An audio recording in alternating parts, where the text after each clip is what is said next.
Cet après-midi, on vous l'a dit, à partir de 14 h à la Bastille, et il y a déjà du monde qui arrive. Et puis, finalement, la grogne, elle grossit un petit peu partout. On a voulu s'intéresser aux policiers aujourd'hui, à l'armée, les forces de l'ordre à bout de force.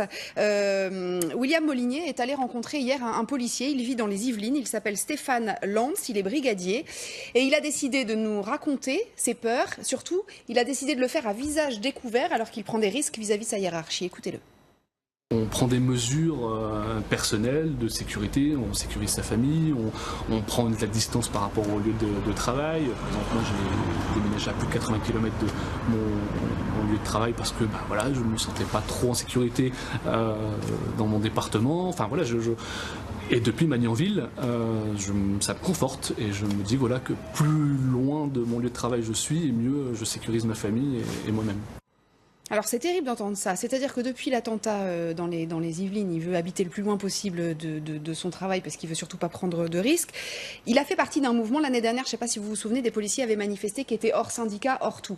Il y avait eu des sanctions administratives après, lui il faisait partie de ce mouvement, il a décidé donc de témoigner à visage découvert en se disant finalement la cause est plus importante que ma propre carrière et tant pis si j'ai l'IGS, donc la police des polices sur le dos. Et d'ailleurs écoutez ce qu'il nous a dit en exclu hier, ils envisagent avec ses collègues une action prochaine. Écoutez-le.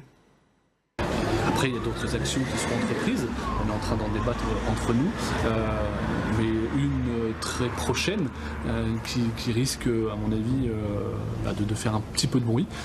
Certains collègues policiers sont prêts à engager une grève de la faim si nous ne sommes pas reçus ou si nous ne sommes pas entendus, tout au moins, sur les difficultés que les collègues rencontrent sur le terrain. Des policiers en grève de la faim, Arnaud Benedetti, des policiers hors syndicat en grève de la faim, ça peut faire beaucoup de dégâts, une colère qui peut être dangereuse. Oui, ce qu'on voit, c'est qu'au niveau des corps régaliens, il y a une inquiétude aujourd'hui qui existe. On l'a vu au niveau de l'armée au mois de juillet avec le chef d'état-major, l'ex-chef d'état-major. On le voit aujourd'hui avec la police. On voit qu'il y a quand même une mesure qui a été prise vis-à-vis des CRS qui consiste à fiscaliser leur prime d'éloignement qui a été certainement prise à Bercy, mais qui n'a pas donné lieu à des alertes politiques suffisantes. Ce qui est sûr, c'est que en termes d'image et de communication, et de communication politique, ça peut être gênant parce que autant l'armée que la police ont plutôt quand même une image assez positive aujourd'hui dans le contexte que l'on connaît dans l'opinion publique. Donc il est clair qu'il va falloir que le gouvernement apporte des réponses concrètes, en tout cas aux policiers.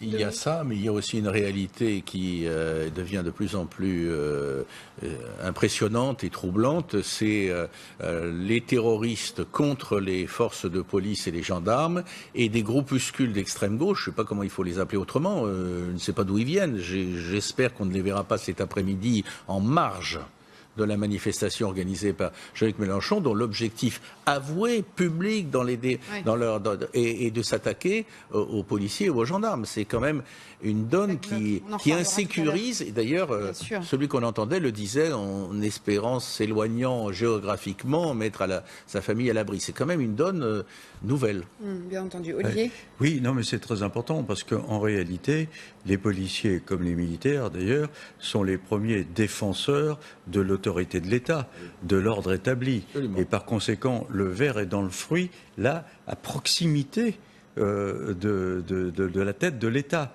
Par conséquent, Emmanuel Macron va bien être obligé de faire attention à tout ça. D'ailleurs, il y a un moment où ce policier évoque également des discussions avec tous les interlocuteurs intéressés par la crise actuelle, et il mentionne la justice. Et il y a aussi cette revendication constante des policiers qui disent on en a assez, et là on n'est pas dans le terrorisme, mais dans la délinquance quotidienne, on en a assez d'arrêter ou d'interpeller des délinquants qu'on retrouve dans la rue dès le lendemain parce que les magistrats refusent de prendre les décisions nécessaires. Donc il y a un malaise qui s'est accumulé tout au long de ces dernières années. Il va falloir, là aussi, peut-être faire preuve de courage et de langage de vérité. On sait, le ministre de l'Intérieur l'a confirmé, que l'incendie de la gendarmerie, des locaux de la gendarmerie à côté de Grenoble est un incendie criminel qui a été d'ailleurs revendiqué par des groupuscules indistincts. Mais non, mais ça fait partie. Grossissons pas ça, mais ne le sous-estimons pas. Ça fait partie d'un climat assez étrange et préoccupant. Et le régalien. Donc je rappelle ces policiers qui sont pas encore très nombreux, mais en tout cas qui envisagent de faire une grève de la faim, ce dont on parlera bien évidemment. J'en profite pour vous dire que cet homme que vous avez entendu sera sur le plateau ce soir de LCI.